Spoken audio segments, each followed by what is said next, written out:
인사드리겠습니다. 안녕하세요. 네, 교재 순서가 돼서 올라오게 됐습니다. 어, 오늘이 4월 23일입니다. 맞죠? 네, 저희가 1월 26일 날 연합해서 함께 첫 예배를 이렇게 드렸거든요. 그래서 한 3개월 정도가 이렇게 지났습니다. 그래서 이 3개월 동안 제가 이제 그 형제님들과 또 이제 여러 교제들도 하고 또 이제 제가 느낀 점, 이게 이 3개월의 시간들을 거치면서 제가 느끼고 경험한 이런 부분들을 이렇게 교제하기를 원합니다. 그래서 제가 이제 그 형제님들의 이런 교제를 들으면서 이게 이제 한 3년 반 정도 됐죠. 분가가.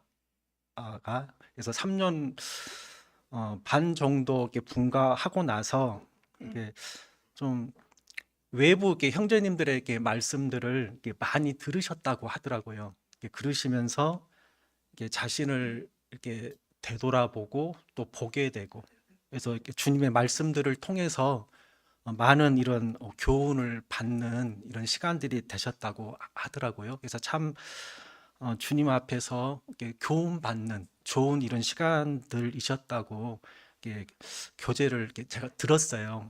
그래서 이제 하여튼 두 교회가 이제 연합을 하게 되었는데, 연합을 이렇게 생각하면서 이제 어떤 교제를 해야 될까, 이게 좀 고민을 좀 했어요. 그래서 이 연합을 생각하면서 주님의 마지막 퍼즐 조각이 맞춰졌다라는 생각을 하게 되었습니다. 이걸 어느 시점에 이 생각을 하게 됐냐면, 한 며칠 전에 이종덕 형제님하고 나혜자 자매님께서 1층에서 그 퍼즐 있죠, 퍼즐, 그림 맞추는 퍼즐을 맞추시고 계시더라고요. 그래서 나혜자 자매님은 가해부터 맞춰야 된다고. 그게 맞거든요. 가운데부터 맞추면 못 맞히잖아요. 근데 가해부터 맞추면은 그래도 어느 정도 이제 맞춰갈 수가 있는데, 그때는 그냥 의미 없이 봤어요. 근데 지나고 나서 이렇게 생각해 보니, 아, 마지막 퍼즐을 주님께서 맞추셨구나. 이게 이 생각이 들더라고요. 그래서 하나님께서 이제 이 두 교회에 대한 큰 그림을 어, 계획하셨다고 생각이 됩니다. 그 그림을 그냥 맞춰가는 게 아니라 이미 하나님께서 큰 그림을 그려 놓으셨다고 이렇게 생각이 됩니다. 그래서 저희들의 삶 가운데서 이렇게 역사하셨다가 마침내 연합을 통해서 마지막 퍼즐 조각을 맞추셨다는 이런 생각이 들더라고요. 그래서 여기에 사람들은 다 하나님에 의해서 어떤 사용을 받고, 이게 여기에 모든 이런 연합의 주인공은 오직 하나님이신 것을 이렇게 생각하게 되면서 하나님께 감사를 드립니다. 그래서 이렇게 오늘 교제의 제목을 하나님의 가족이라는 제목으로 이렇게 교제를 하려고 합니다. 연합을 생각하면서 이 주제가 생각이 났어요.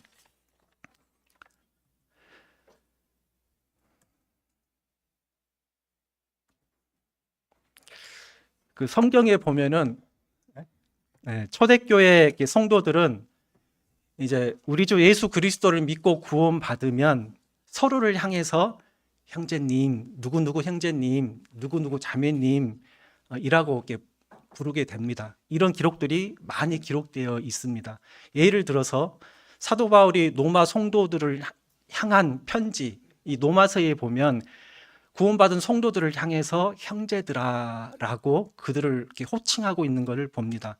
빌립보서에서도 형제들아 이렇게 되어 있고, 고린도 후서 2장에 보면 2장 13절에 보면 사도 바울은 디도를 가리켜서 내 형제 디도를 만나지 못함으로 내 심령이 편하지 못하여 이렇게 기록되어 있고요.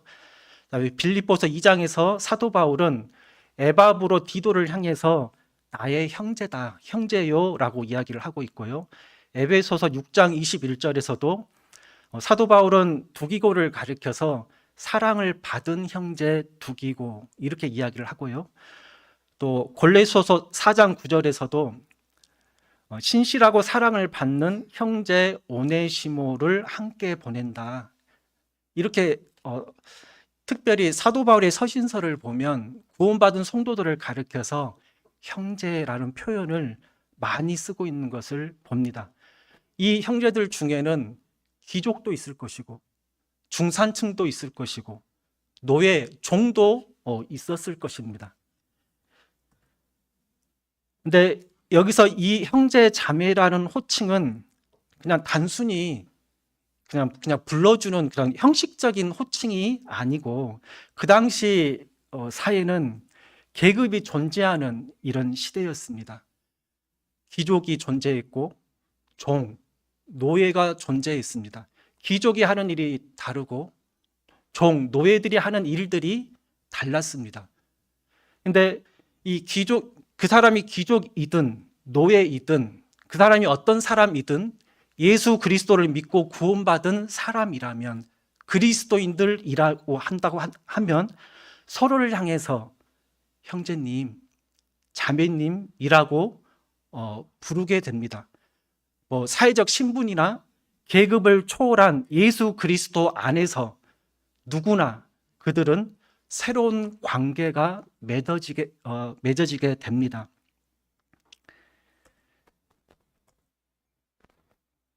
이 형제라는 단어를 한번 찾아봤어요.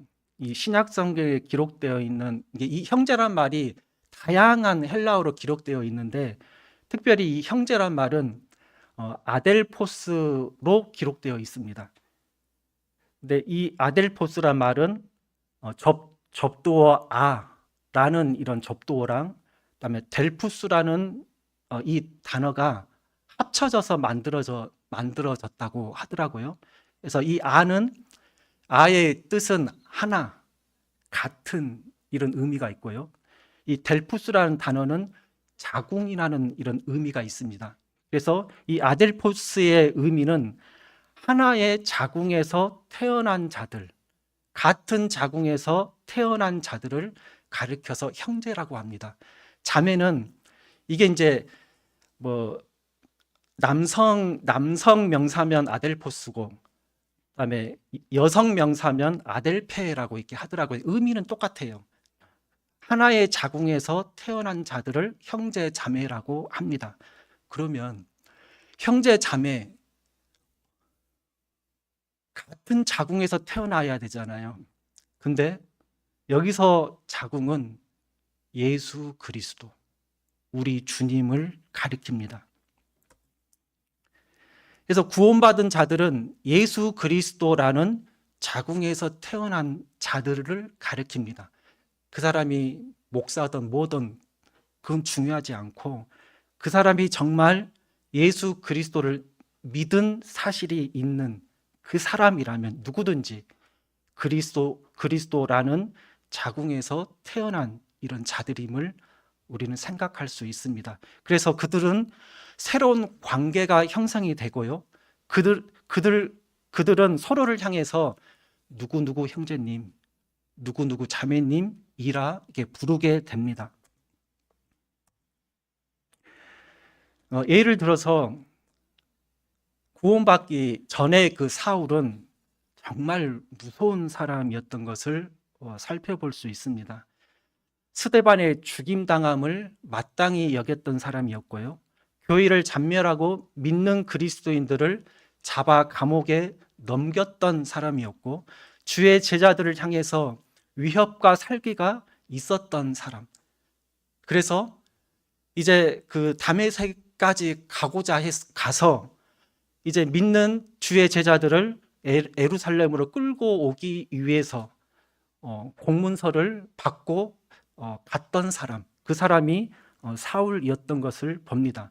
그가 이제 다메섹으로 가는 도중에 주님께서 그에게 하늘로부터 빛이 그를 둘러 비추게 되는 이런 역사를 그가 경험하게 됩니다. 그래서 사울아 사울아 네가 어찌하여 나를 박해하느냐 주여 누구시나이까 나는 네가 박해하는 예수라 하면서 실제적으로 사도 바울이 예수님을 믿고 실제적으로 예수님을 만나고 경험했던 그런 일들이 사도행전 9장에 기록되어 있습니다. 그래서 사도 바울이 이제 이런 일들을 경험하고 나서 눈을 뜰 수가 없는 거예요. 그래서 사람들에 이끌려서 다메섹까지 이제 가게 되는데 그 시점에 다메섹에 있는 아나니아에게 주님께서 환상을 통해서 말씀하십니다.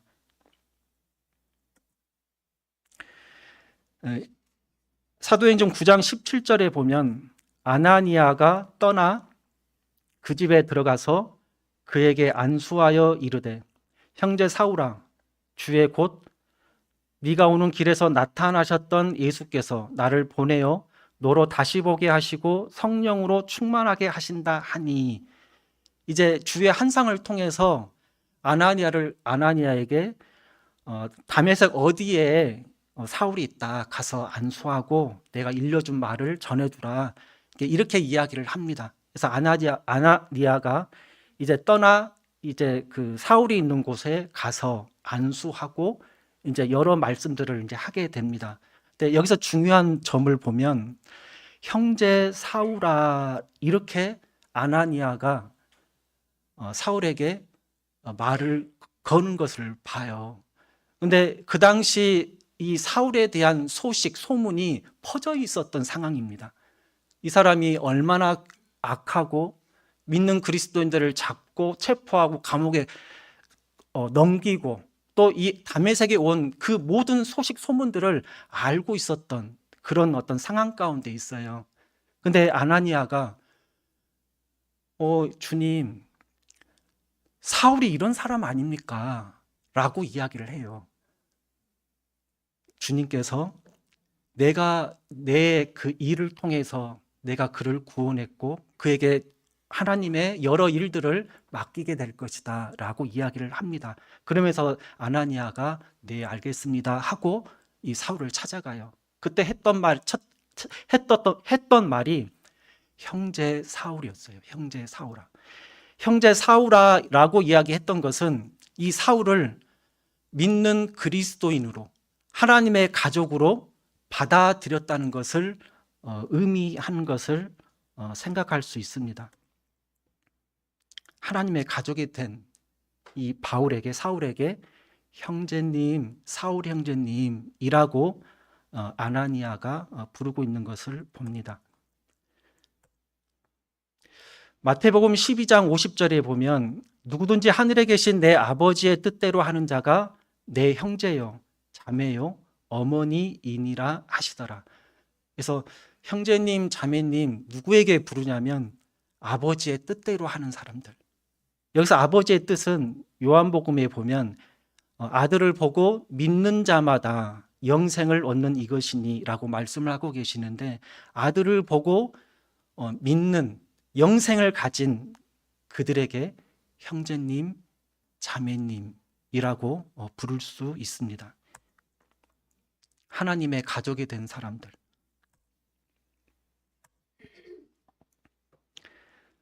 한번 읽어보실래요? 한번 읽어보세요.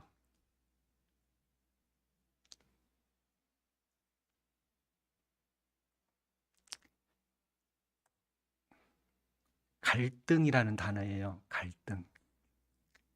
이 갈자 등자가 어떤 의미가 있냐면 칡갈자고 등나무 등입니다. 이게 사전적인 의미가 칡과 등나무가 서로 얽히는 것과 같이 개인이나 집단 사이에 목표나 이해관계가 달라 서로 적대시하거나 충돌함 또는 그런 상태를 의미합니다. 여기 그림에 보면 노란 글씨 보이시죠? 이게 칡이고요. 그리고 빨간 글씨는 등나무입니다. 이 칡과 등나무의 특성을 보면 칡과 등나무는 줄기가 서로 얽혀 자라는 특성이 있습니다. 칡의 줄기는 왼쪽에서 오른쪽으로 감아 올라가고요. 등나무 줄기는 오른쪽에서 왼쪽으로 감아 올라가는 특성이 있습니다. 그래서 아무리 길게 뻗어도 서로 만나지 않아요. 이 칡나무와 등나무는.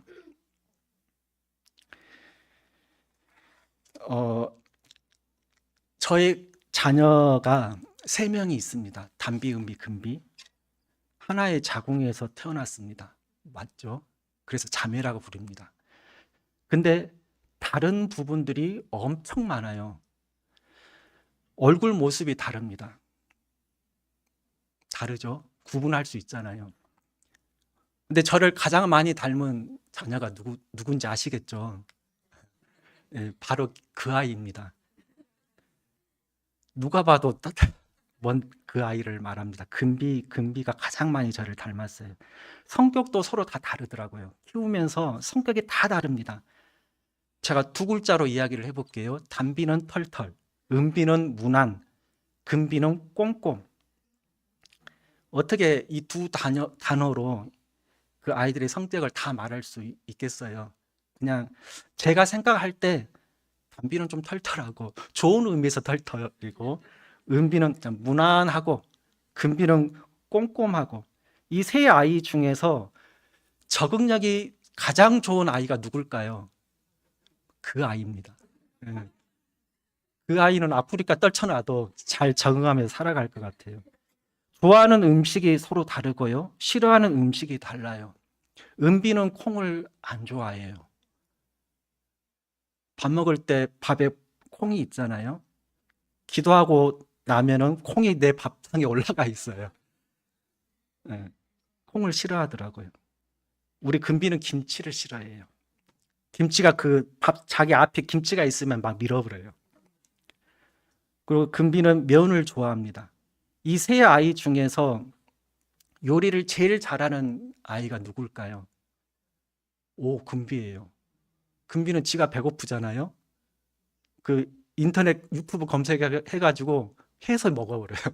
근데 빨리 해요. 빨리 하면서 맛이 있어요. 근데 다른 아이들은 안 그래요. 금비는 그러더라고요. 그래서 이런 것들을 보면서 하나의 자궁에서 태어났지만 다른 것이 한두 가지가 아니더라고요.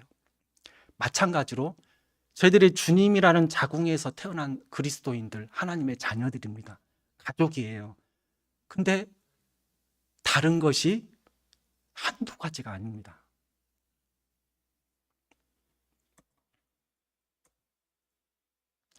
갈등의 반대말이 무엇일까요? 갈등의 반대말. 화합입니다. 화합. 서로 잘 어울리고 조화를 이룸. 적어도 2명 이상이 서로 다른 이런 2사람이 많은 것들이 다르지만 서로 잘 어울리고 조화를 이룬다는 말이 화합입니다.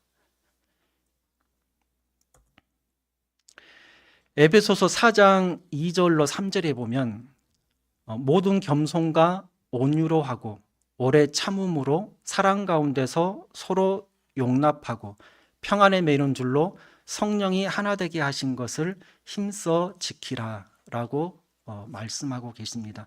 에베소서는 크게 2부분으로 나눌 수 있다고 합니다. 1장부터 3장은 교회는 그리스도의 몸이다. 너희는 한 몸이 됐다. 그것을 이야기해요. 그러면 너희들이 교회로 주님의 몸으로 부르심을 받았는데 이 부름에 합당하게 행하기 위해서는 어떻게 해야 되냐. 그러므로 이렇게 시작돼요. 이 4장 1절에서는. 그래서 어떻게 그것을 사도 바울 이야기하고 있냐면 첫 번째로 겸손을 이야기합니다.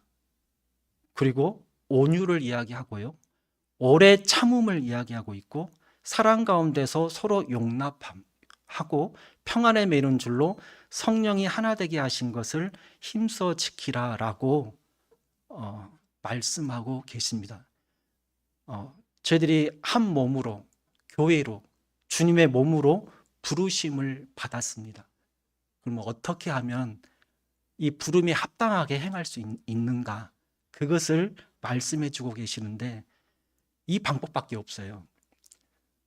으쌰으쌰 해보자. 한번 주먹 쥐고 한번 잘해보자. 이런다고 해서 되어지는 것이 아니라 우리가 겸손할 때, 온유할 때, 오래 참을 때, 서로 용납하고 평안에 매는 줄로 성령이 하나 되게 그럴 때 부르심에 합당하게 저들이 행할 수 있는 것을 보게 됩니다. 그래서 이 말씀대로 저를 하려고요. 잘 안 되지만 서로 저희들이 다른 것이 너무 많아요. 그럴지라도 저희들이 주님 안에서 한 몸 되게 하셨기 때문에 다른 것이 많지만 서로 맞춰주고 내가 양보해주고 내가 내려놓고 내가 포기하고 그런 어떤 서로 잘 어울리고 조화를 이룸으로 주님의 이 몸을 이루어 가면 좋겠다는 생각이 이렇게 듭니다. 그래서 마지막으로 생각보다 빨리 끝났어요. 네. 마지막으로 제가 3개월 동안 이렇게 성도님들 경험하면서 좋았던 거, 충격으로 왔던 거, 좋게 충격으로 왔던 거예요. 그런 것들이 좀 몇 가지가 있는데 첫 번째는 주음자매 있나요? 주음자매 있구나. 네. 옛날에 주음자매가 태국에 가기 전에 머리를 했어요. 그때는 몰랐어요. 이제 머리를 하고 나서 수요일 날인가 금요일 날인가 기억은 나지 않고 하여튼 아래층에서 모였어요 그때. 근데 집회가 끝나고 나서 저랑 승민 형제님이 교제하고 있는데 오면서 머리를 탁 치면서 넘기면서 저 예쁘죠? 이게 저한테 말한 게 아니라 승민 형제님한테 그렇게 하더라고요. 당황했어요. 당황했어요. 네. 서로 장난치고 서로 받아주고 그런 어떤 분위기구나. 그때 그게 느껴지더라고요. 서로를 향해서 자기를 감추고 자기를 막 숨기고 그런 게 아니라 서로를 향해서 장난칠 수 있는 그리고 그것을 받아줄 수 있는 여유 그게 있더라고요. 성도님들한테. 그래서 그런 모습들을 봤고요. 하나는 박정자 자매님과 정용숙 자매님이 집회가 끝났는데 손을 잡고 막 이렇게 이렇게 뛰시는 거예요. 뭐지? 뭔 일이 있을까? 돈을 주셨을까? 아니면 뭐가 당첨이 됐을까? 여러 가지 생각을 했는데 물어봤어요. 제가 옆에는 제 기억으로는 승준 형제님한테 물어본 거로 기억이 나는데 반가우니까 그러죠. 집회 나와서 반가우니까, 좋으니까, 성도님들 보니까 좋으니까 이유가 그거였어요. 이런 분위기였어요. 제가 이 3개월 동안 느꼈던 이 분위기는 그래서 참 좋더라고요. 그래서 그 여성들이 아이를 임신하기 위해서 자궁이 따뜻해야 된다고 하더라고요. 맞나요? 네. 그래서 한약을 먹기도 하고 막 그러더라고요. 저도 주워 들었어요. 네. 그래서 이 정말 자궁이 따뜻해야만 임신이 쉽게 된다고 하더라고요. 마찬가지로 교회가 따뜻할 때 생명에 태어나는 이런 일들이 이어질 거라고 저는 확신합니다. 그래서 성도님들이 해왔던 그 모습, 주님 앞에서의 이런 모습들, 그런 것들을 계속해서 우리 교회 비전처럼 형제 사랑하기를 계속하라는 말씀처럼 그런 어떤 모습을 가지고 주님의 일들을 하게 될 때 이 연합하게 하셨던 주님의 큰 그림이 있으실 거라고 저는 믿어요. 그래서 이 그림을 그려 가시기 위해서 교회가 따뜻할 때 이 그림이 분명하게 확실하게 더 이 주님의 그림을 이런 계획 가운데서 이런 이 교회가 드려지는 이런 교회 되기를 바라는 마음이 있습니다.